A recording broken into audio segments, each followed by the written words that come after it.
सब मीना महाजन की दुकान पर बैठ कर उसकी जो पूर्ति है वो भी तो नहीं की जा सकती बिना जिए। वो जीना भी महाजन के ऋण को पूर्ण करने के लिए ही, और कोई प्रयोजन नहीं है। तो इस प्रकार शरीर संबंधी कर्म करता हुआ मनुष्य भी पाप का भागी नहीं होता। शारीरम केवलम कर्म कर्म नापनोति किल विषम, केवल शरीर मात्र के निर्वाह के लिए कर्म करता हुआ मनुष्य कभी पाप का भागी नहीं होता। यह भगवान ने गीता की चौथे अध्याय के 21 श्लोक के उत्तरार्ध में ये बात कही। आधा पूर्वार्ध क्या है कि निराशीर चित्तात्मा तर्क सर्व परिग्रह शारीरम केवलम कर्म कोरोना अपनोति किल विषम। निराशी आशा रही माने कामना रही, कामना रहित माने निष्काम भाव से कर्म करने वाला जो कर्म करता है संसार के बीच में भगवत भावों का प्रचार करता है तो बदले में लेता किसी नहीं, निष्काम भाव से करता। और मन और बुद्धि इंद्रियां जिसकी जीती हुई है, जो संसार के विषय भोगों से उनको एक व्यक्तियों को खरीद करके अपने कंट्रोल में कर रखी है। चित्त जिसने जीत लिया है तो एक वक्त भूखा सूखा जो मिल जाए वो खा लेता है, और इंद्रियों का जो विषय है उनको ये देता नहीं, और जितना जो परिग्रह उसका त्याग कर दिया, संग्रह जो था वो त्याग कर दिया। जो कुछ अपने पास बचा था तो सब भगवान के समर्पण कर दिया। 50 वर्ष तो फालतू जीत गए, और बाकी जो 50 वर्ष जो है वो भगवान के चरणों में अर्पण कर समय। और अपने पास में जो कुछ सामग्री थी घर के बीच के वहाँ बर्तन कपड़ा वो भी सब भगवान के समर्पण कर दिया। जहाँ जो कुछ था वो सब भगवान के समर्पण कर दिया, यानी अपने पास कुछ भी नहीं रखा। अपने पास में जो स्त्री है, पुत्र है, धन है, रुपया है, जो कुछ है, यह शरीर के वहाँ बल है, बुद्धि है, तेज है, और मन बुद्धि इंद्रियां शरीर ये सब जो पदार्थ है, ये सब पदार्थ भगवान के समर्पण कर। ये चीज हमारी नहीं आपकी है। समर्पण करके के इस शरीर में रहने वाला जो व्यक्ति अपने को ऋणी जो मानता है, ये भगवान की चीज समझ करके इसकी रक्षा केवल करता है। जैसे चौकीदार धन का रखवाला है, धन का मालिक नहीं, तो इस शरीर के मालिक तो भगवान है, हम तो इसके रखवाले हैं, इसकी रखवाली करते हैं। तो इस घर में बैठ करके घर की रखवाली करे, इंतजाम रखा करते हो कि ये कायम बना है।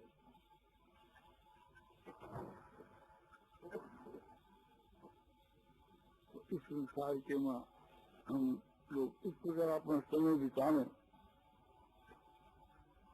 भगवान के नाम का जप, भगवान के स्वरूप का ध्यान, भगवान के स्वरूप की पूजा, भगवान के चरणों की सेवा,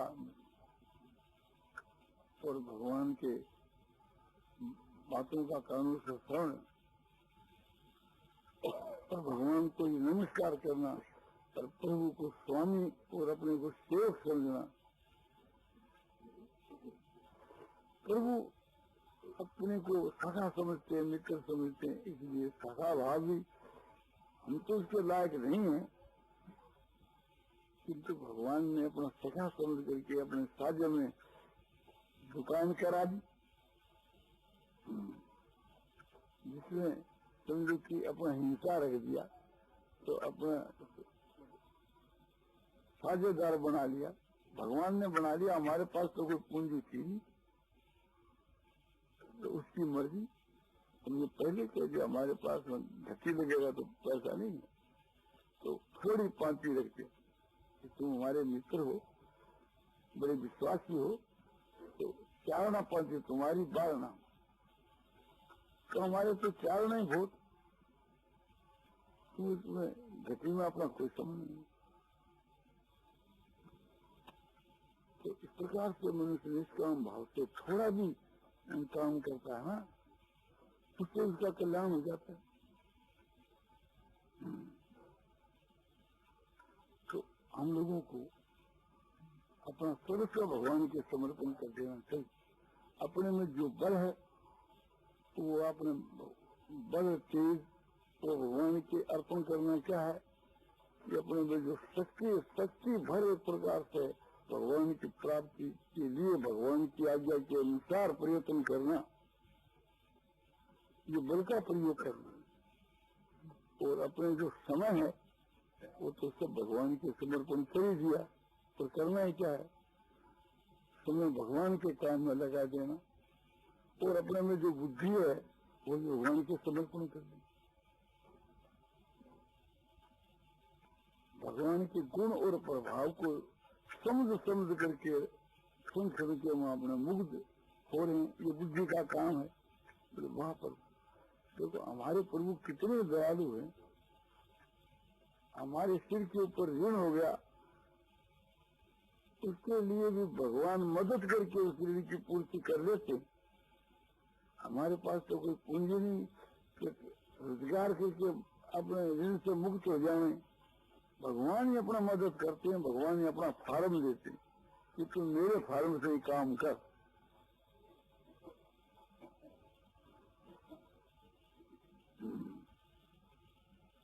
तो भगवान के नाम का जप कराना, भगवान का ध्यान लोगों से कराना, सब रोजगार व्यवहार सब भगवान के नाम पर ही।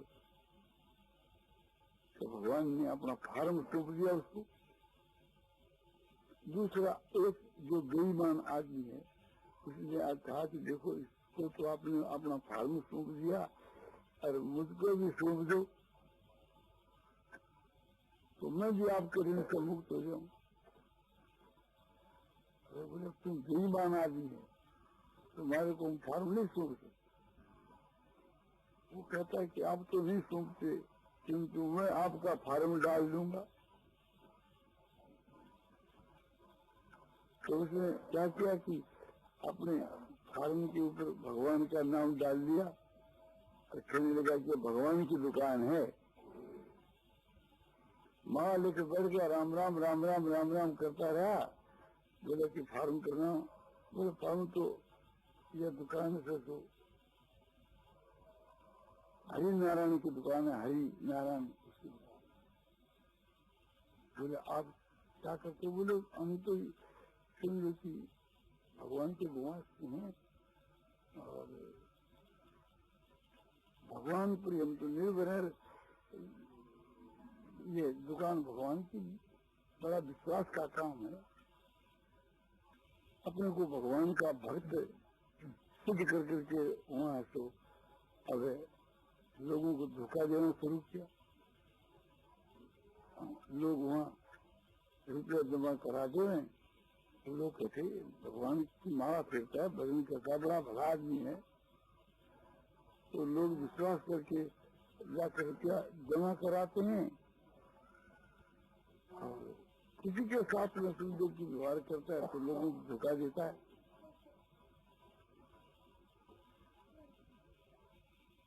कहने का अभिप्राय यह है कि जैसे भगवान के नाम की ओट में पाप करना, लोगों को तो ये प्रसिद्ध करने की मैं भगवान का भक्त हूँ, और भगवान के नाम की ओट में पाप करना, सत्संग की ओट में पाप करना,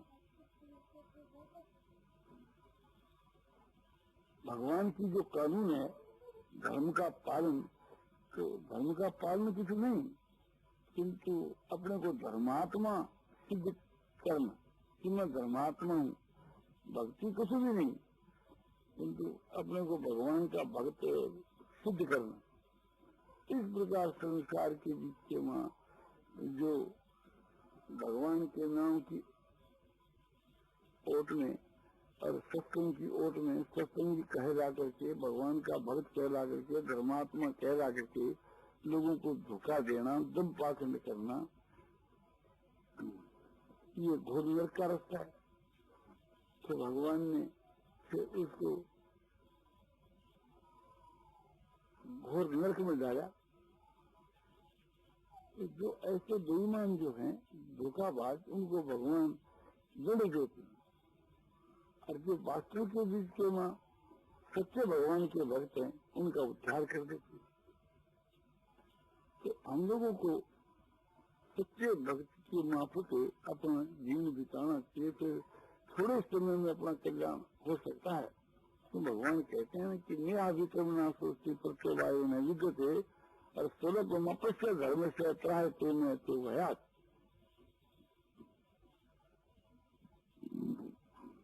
जो आदमी अपना सर्वस्व भगवान को अर्पण कर देता है, अपने आप को और अपने सब पदार्थों को भगवान के सच्चे दिल से समर्पण कर देता है, तो उसका थोड़े समय के में उद्धार हो जाता है। अपने हृदय से समझता है कि ये सब चीज भगवान, मैं भगवान का, भगवान मेरे, और मेरे अधिकार के माँ स्त्री पुत्र धन रुपया ये सब, और मेरे अधिकार के माँ जो मन बुद्धि और इंद्रियां शरीर, और मेरे में जो बल है, शक्ति है, ये सब भगवान के काम में समर्पण करना कि भगवान के काम में लगा देना। तो उसकी सारी क्रिया ही भगवान के लिए होती है। ये वास्तव के बीच के माँ सच्चा अपने भगवान का भक्त है। तो सच्चा जो भगवान का भक्त है, भगवान उसका विश्वास करते हैं और उसका उद्धार करते हैं। तो जो आदमी निष्काम भाव से कर्म करता है, उसकी क्रिया का कभी नाश नहीं होता, वो कायम रहती है। और उसका उल्टा जो फल है, वो उल्टा परिणाम जो है, घाटा परिणाम, उसमें कभी है ही नहीं। और उसको कोई बात नहीं करता कि ये काम तुम्हारे को करना ही पड़ेगा। और जो काम किया जाता है तो दानी होता है। इस प्रकार निष्काम कर्म का जो थोड़ा भी जो पालन है, वो महान भ्रष्टाचार है। माने सब प्रकार के ऋणों से बने मुक्त कर दी, सब प्रकार के कर्ज से वो रहित हो जाता है, और होकर के वो भगवान को प्राप्त हो जाता है। तो 50 वर्ष में जो काम की सिद्धि नहीं हुई, वो अपने 6 महीना में हो सके। इस प्रकार के करने से ये प्रातः काल 4 बजे उठे और उठ करके सो स्नान कर करके और फिर यज्ञ पवित्र तो संध्या और गायत्री संध्योपासन करे, गायत्री का जप करे। और नहीं तो सबके लिए स्त्री होते, शुद्र होते, कोई भी हो, भगवान के नाम का जप और भगवान के स्वरूप का ध्यान और भगवान की मानसिक पूजा, यह सब में भगवत बुद्धि करके सबकी सेवा, यदि असली भगवान की पूजा करना है। और एकांत के मां समय बिताने के समय गीता रामायण का पाठ और अर्थ सहित पाठ और श्रद्धा प्रेम पूर्वक निष्काम भाव से भजन भी दानी करे, बहुत उच्च कोटि का, कि सब करने के समय में कर्म में बुद्ध हो जाए, विश्वास पूर्वक करे और उसका फल कुछ नहीं चाहे और गुप्त रूप से करे और मन से करे और साथ साथ में भगवान को ध्यान और ध्यान के साथ साथ केवल भगवान के गुणों की तरफ ख्याल रखे, भगवान के प्रभाव की तरफ ख्याल रखे और भगवान के स्वरूप की तरफ और भगवान के स्थितियों की तरफ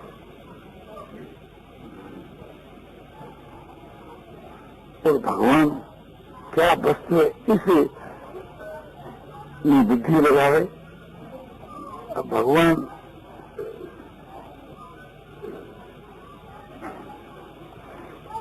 का जो रहस्य उसको समझे।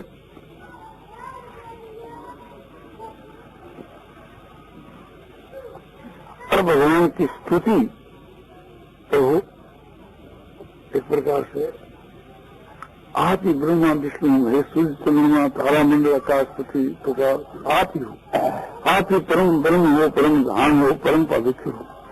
आप तो सब कोई शाश्वत अविनाशी सर्वव्यापी कहते हैं, सब कोई इसीलिए इस प्रकार से भगवान की स्तुति तो अपनी लघुता प्रभु मैं सब साधनों से ही नहीं, मैं एक प्रकार से महान अपराधी हूं। प्रभु आपकी कृपा मेरे पर अपार है और आपसे मैं यही चाहता हूं कि आपकी ऋण से मैं मुक्त हूं। मैं आपका आभारी हूं। आपने इतना होने पर भी मेरे पर बड़ी भारी दया की और कर रहे हैं। मेरा विश्वास करके कि आप मेरा परम हित कर रहे हैं। आप ही की कृपा से ये साधन बनता है और जो कुछ होता है तो आपकी ही कृपा से होता है। आप ये करवा लेते हो। आप एक प्रकार आश्वासन देकर के हिम्मत बना करके फिर आप ही करवा लेते हो।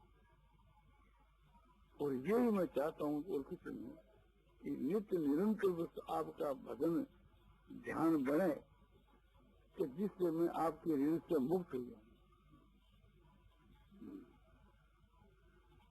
आपने मेरा प्रेम और परम श्रद्धा है, यही आपसे मैं चाहता हूँ। यही असली हमारे धन है। भगवान का काम करने के समय में भी भगवान का काम ये कि सबको भगवान के काम में लगाना। संसार में भगवान की भक्ति जो है, भगवान का जो गुण प्रभाव तत्व है, इनका खुद प्रचार करना और भगवान के स्वरूप को याद कर करके मुग्ध होना और भगवान की सेवा करने के समय के वहां भी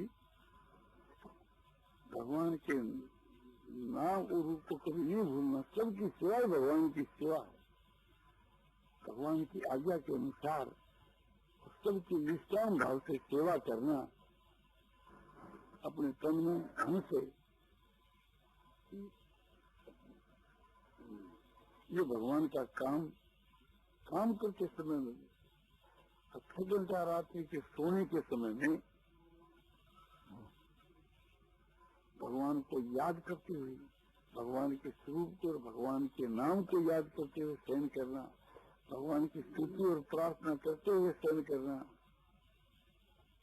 और वो सब एक प्रकार से समझो कि श्रद्धा भक्ति पूर्वक कर भगवान की जो भक्ति है उसमें एकदम मगन होकर के शयन करना। इस प्रकार से अपने जीवन को बिताने तो संभव है कि 6 महीनों में भी हमारा उद्धार हो जाए तो कोई बुरी बात नहीं। जो कि आज 20 वर्ष में नहीं हुआ वो 6 महीना में हो सकता है। भगवान खुद उसको मदद करते हैं ऋण से मुक्त होने के लिए। भगवान ने खुद प्रतिज्ञा की है कि योगक्षेम बहामी हम, मैं उसका योगक्षेम ग्रहण करता हूँ। मेरी प्राप्ति में जो कमी है उसकी तो पूर्ति कर देता हूँ और जो जहाँ तक पहुँच गया उसकी रक्षा करता हूँ।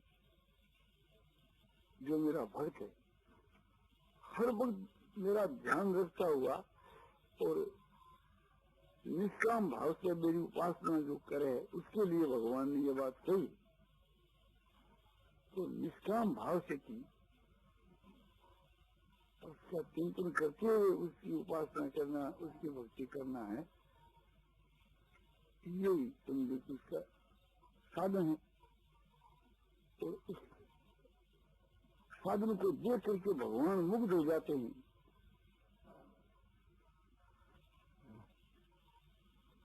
तो दो जो आपको दृष्टांत दिए थे, एक तो अच्छे साधक पुरस्कार, एक दंडी पाखंडी।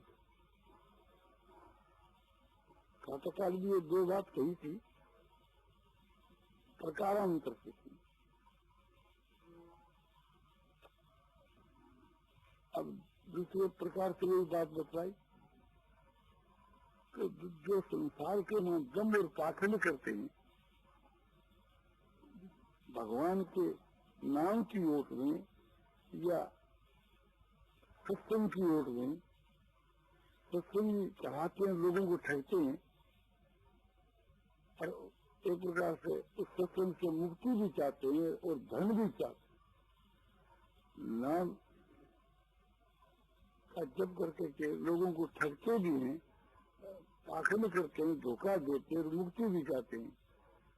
तो उनकी मुक्ति तो दूर रही, उनको तो समझो कि घोर दंड मिलेगा। और दूसरा जो ईमानदार अच्छी रीत वाला जब, उसको यहाँ भी आनंद वहां भी आनंद, सब प्रकार से भगवान उसका विश्वास करते हैं, उसको अपने हृदय के लगाते हैं, फिर उसका योग से बहन करते हैं और उसको संसार सागर से काटते हैं। सब भगवान एक प्रकार से उसको वह बुद्धि देते हैं कि जिससे भगवान की प्राप्ति होती है। इसको सहारा दे करके और समझो कि आपने उसको सब प्रकार के ऋणों से मुक्त कर देते हैं। पृथ्वी ऋण से, ऋषि ऋण से, देव ऋण से, जिन्होंने इस प्रकार से समझो कि अपना समय दिखाया, उसने देवताओं का पूजन कर लिया, सब देवताओं का पूजन करके उनके ऋण से मुक्त हो गए, सब पितरों का उद्धार कर दिया और सारी पृथ्वी का उसने दान दी और सबकी सेवा करके सारे भूत प्राणियों के ऋण से वो मुक्त। भगवान की कृपा की परवाह, क्योंकि उसमें कोई अहंकार नहीं, ममता नहीं, अभिमान नहीं, अपना सारा जीवन, अपना तन मन धन भगवान की चीज समझ करके भगवान के समर्पण कर। तो पहले उसने जो अपना समय बर्बाद किया, वो जो एक भगवान का ऋण था, भगवान के घर से अपराधी था, वो अपराधी मिट गया और जो समय तो उसका सार्थक हो ही गया। इस थोड़े से समय के बीच में अपना कल्याण कर लिया और बाकी का जो जीवन और 49.5 वर्ष रहे, 50 वर्ष तो गए गए और 6 महीनों में अपना सब काम बन गया और फिर संसार के बीच में 49.5 वर्ष और जिए। तो फिर भगवान का उत्तम से उत्तम काम किया। उसके लिए भगवान कहते हैं कि न तो तस्मान मनुष्य सुकष्ट में प्रिय कृत में और भविता में तुम्हें तस्मात धन्य प्रीत रूप हुई। अर्जुन, इस गीता शास्त्र का जो मेरे भक्तों के बीच में प्रचार करता है, उसके समान हमारा प्यारा काम करने वाला दुनिया में न तो पहला कोई हुआ, न है, न कोई भविष्य में होगा। तो वो भगवान का प्रीतम प्यारा बन गया। बाकी क्या करना है कि बाकी समय के बीच में वही काम करना, जब तक जीवन हो, हाँस हाँस करके, नाच नाच करके, गा गा करके, मुग्ध हो करके, तो उसके काम से भगवान मुग्ध हो जाते हैं। वो भगवान की लीला को देख देख के तो खुद मुग्ध होता है कि देखो भगवान कितनी दयालु है कि उसने मदद करके देखे और 6 महीना में काम हमारा बना। 6 महीना के मां हमारी क्या सामर्थ्य कि जो हम सदा के लिए भगवान के ऋण से मुक्त हो जाएं। भगवान का तो समझो कि सदा से हमारे ऊपर ऋण चला ही आता है, तो भगवान ने मदद करके हमको ऋण से मुक्त कर दिया। और 6 महीना के बीच के मां जो अप्राप्त की प्राप्ति होगी, यानी भगवान की प्राप्ति होगी। अब तो वो भगवान को देख देख करके मुग्ध होता है और भगवान उसकी क्रिया को देख देख करके मुग्ध होते हैं। तो देखता है कि ये सब जो हुआ भगवान की कृपा से हुआ, और भगवान ने सुन ये सब बात करी। उसके आनंद का ठिकाना नहीं। तो ऐसे भक्त जो भगवान को प्राप्त हो जाता है, ऐसे भक्त की लीला को, माने उसके चरित्र को देख देख भगवान हंसते और मुग्ध होते हैं।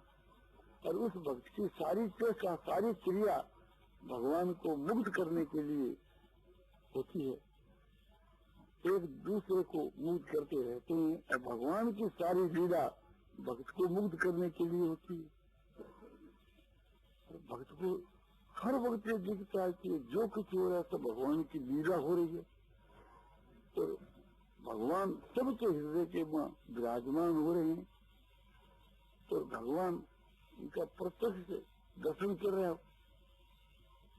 तो भगवान की चेष्टा उसके लिए और उसकी चेष्टा भगवान के लिए, दोनों की परस्पर में जो चेष्टा है एक दूसरे को मुग्ध करने के लिए, आनंद की वृद्धि के लिए, प्रेम की वृद्धि के लिए, या यूं को कि प्रेम तो वहाँ पूर्ण है, आनंद वहाँ पूर्ण है, और वृद्धि की क्या गुंजाइश है वहाँ, ये कहने के लिए।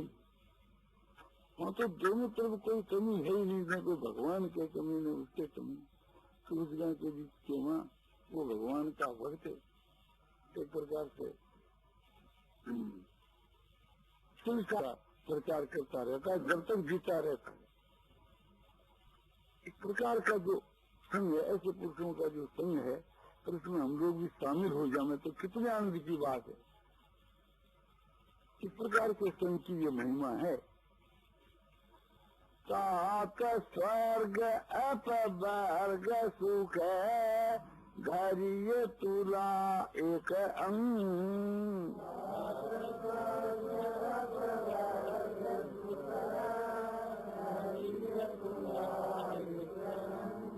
तुले न ताही सकल मिली जो सुख लव सतसंग।